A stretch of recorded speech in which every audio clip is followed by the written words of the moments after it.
Всем привет, дорогие друзья! Сегодня буду готовить очень вкусный праздничный кекс «Штолен» на творожном тесте. Вообще этот рецепт кекса традиционно считается рождественским. Но я думаю, что этот кекс настолько перекликается по составу ингредиентов с праздничной пасхальной выпечкой, что его можно смело готовить и к празднику Пасхи. Только предлагаю формовать его немного иначе. Если традиционный кекс формуют таким образом, как будто пеленают ребенка, то для праздника Пасхи я предлагаю сделать кекс в форме длинного батона.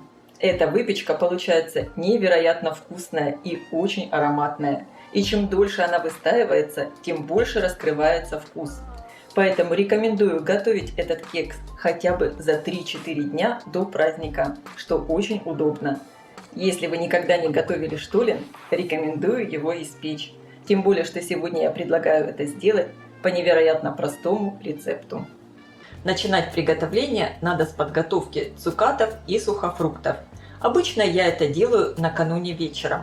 Пересыпаю цукаты, изюм и клюкву в подходящую посуду. С апельсина снимаю цедру, только верхнюю оранжевую часть. Также я буду использовать и цедру лимона. Тоже снимаю только верхнюю желтую часть. Предварительно апельсин и лимон хорошо помойте. Можно их обдать кипятком. Апельсин разрезаю и выдавлю из него сок. У меня апельсин абсолютно без косточек, поэтому я выдавливаю сок прямо в миску. Жидкость должна покрыть все сухофрукты. Мне сока одного апельсина недостаточно, поэтому я выдавливаю еще. И также добавлю немного кипяченой воды. Вливаю ром. Если вы не хотите использовать спиртное, просто добавляйте апельсиновый сок. У меня жидкость и покрывает все цукаты. Закрываю контейнер сверху крышкой и таким образом оставляю цукаты постоять целую ночь. Посмотрите, они впитали фактически всю влагу. Стали такие сочные, невероятно ароматные. Вообще такие цукаты могут стоять очень долго в холодильнике, до 1 месяца, может даже и больше. Поэтому я даже рекомендую перед наступлением праздников за месяц до Рождества, до Пасхи подготовить вот такие замечательные цукаты и потом использовать их в выпечку. Также для моего рецепта я буду использовать орехи, лесные, грецкие и миндаль. Грецкие орехи и миндаль немного порежу.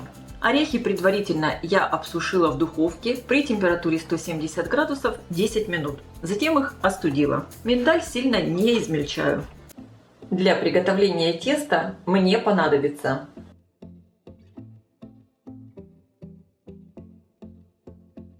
подготовлю сахар. Я добавляю в него цедру одного апельсина, цедру лимона и хорошо растираю ложкой. Сахар сразу окрашивается в желтый цвет. Эфирные масла впитываются в сахар, и он получается невероятно ароматный. В миску выкладываю мягкое сливочное масло. Всыпаю ароматный сахар. Сначала разотру немного все лопаткой. И теперь взбиваю масло с сахаром миксером в пышную массу.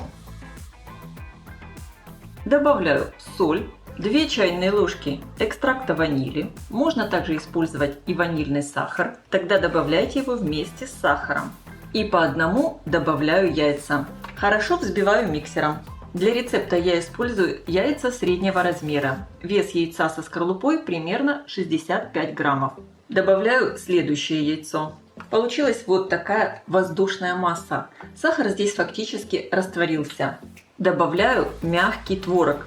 Если у вас творог более такой зернистый, его можно дополнительно пробить блендером, либо протереть через сито. Хорошо перемешиваю.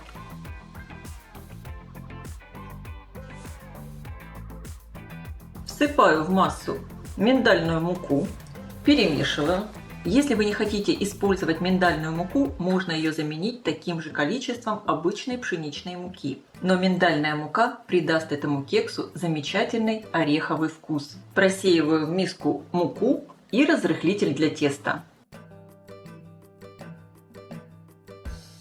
Перемешиваю. Сначала лопаткой. Это тесто долго вымешивать не надо, чтобы оно получилось нежным и мягким. Поэтому замешиваем все достаточно быстро. Когда вот таким образом немного все перемешали лопаткой, Добавляем в тесто цукаты. Я их вот таким образом беру ситом, чтобы не попало слишком много влаги. Очень часто цукаты обсушивают бумажными полотенцами. Для этого кекса это делать не надо. Так он получится более такой влажный. И также сразу добавляю орехи. И теперь все вымешиваю. Из-за того, что в тесто добавляем влажные цукаты, муки может понадобиться больше. Я сейчас еще немного промешу лопаткой, а затем буду домешивать тесто руками. Аромат здесь стоит просто потрясающий. Кстати, если вы хотите, в это тесто также можно добавить еще разные специи. Корицу, кардамон, имбирь. В общем, все, что вы хотите. Стол хорошо подпыляю мукой и выкладываю тесто. Оно получается такое тяжелое, благодаря цукатам, творогу, большому количеству масла. Сверху теста присыпаю мукой и немного все вымешу руками. Как я уже сказала, здесь мы ничего долго не вымешиваем, просто чтобы тесто объединилось. Если надо, можно добавить еще немного муки. В итоге получилось вот такое очень нежное, мягкое тесто. Я его разделю на две части. Я буду делать два кекса. Причем один кекс я буду формовать именно таким образом, как его готовят на Рождество, так как этот кекс все-таки имеет название штолен. И штолен готовят определенным способом. Поэтому я покажу вам два простых способа формовки.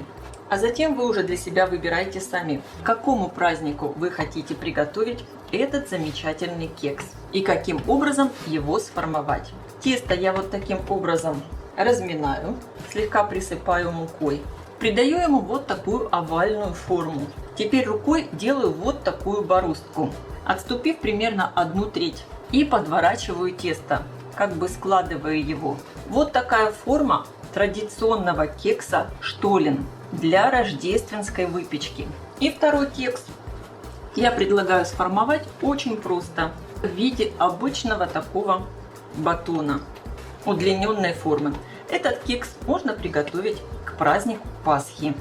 Я считаю, что рецепт теста здесь такой удачный, что, конечно, такую выпечку надо готовить для обоих этих праздников. Во время выпечки это тесто немного будет расходиться в стороны. И теперь аккуратно все переношу на подготовленный противень. Противень я предварительно выстелила пергаментной бумагой. Посередине я пергаментную бумагу немного приподнимаю, чтобы во время выпечки кексы не объединились. И сейчас кексы я отправляю выпекаться в хорошо разогретую до 180 градусов духовку примерно на 55-60 минут. Конечно, вы ориентируйтесь по своей духовке. Если кексы начнут сверху слишком сильно подпекаться, я прикрою их фольгой.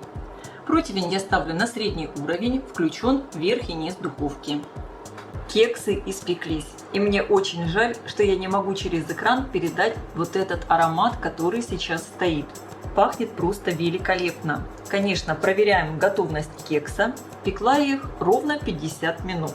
Кексы сверху надо обильно смазать сливочным маслом и присыпать сахарной пудрой. Причем делаем это, пока кексы горячие. Здесь у меня мягкое сливочное масло, и я прямо вот таким образом со всех сторон, и сверху, и снизу, хорошо промазываю кексы сливочным маслом. Как видите, при выпечке кексы немного трескаются, так и надо. Это специфика этого теста. Я их прямо вот так на противне начинаю промазывать. Очень щедро. Должна получиться такая своеобразная рубашка из сливочного масла и сахарной пудры. Тогда эти кексы могут лежать очень долго и не черстветь. Они будут оставаться такими же нежными, мягкими и вкусными. И чем дольше они стоят, тем вкуснее они будут становиться. Тесто дозревает. Сразу с одной стороны присыпаю сахарной пудрой. Очень густо. Сахарную пудру не жалеем, так как она также создает вот эту рубашку. Можно сахарной пудрой присыпать несколько раз. Теперь вот таким образом приподнимаю пергаментную бумагу и кекс переворачиваю. Очень аккуратно. Промазываю маслом со второй стороны. Все это делаем, пока кекс горячий. Присыпаю пудрой. И точно так же переворачиваю второй кекс. И теперь кексы я оставляю остывать до полного остывания, чтобы они были холодные. Настоятельно рекомендую не есть сегодня эти кексы, а дать выстояться, ну, хотя бы несколько дней. Конечно, удержаться, чтобы один кекс не попробовать, наверное, не удастся. Но хотя бы пускай он постоит сутки. Разрежьте его на следующий день, чтобы он все-таки пропитался всеми вот этими ароматами. Я один кекс разрежу завтра, покажу вам, какой он получился. А один кекс я выдержу хотя бы в течение 5-6 дней. После того, как кексы полностью остыли, их надо плотно завернуть. Сначала в пергаментную бумагу, а затем сверху в фольгу. И оставляем их на дозревание.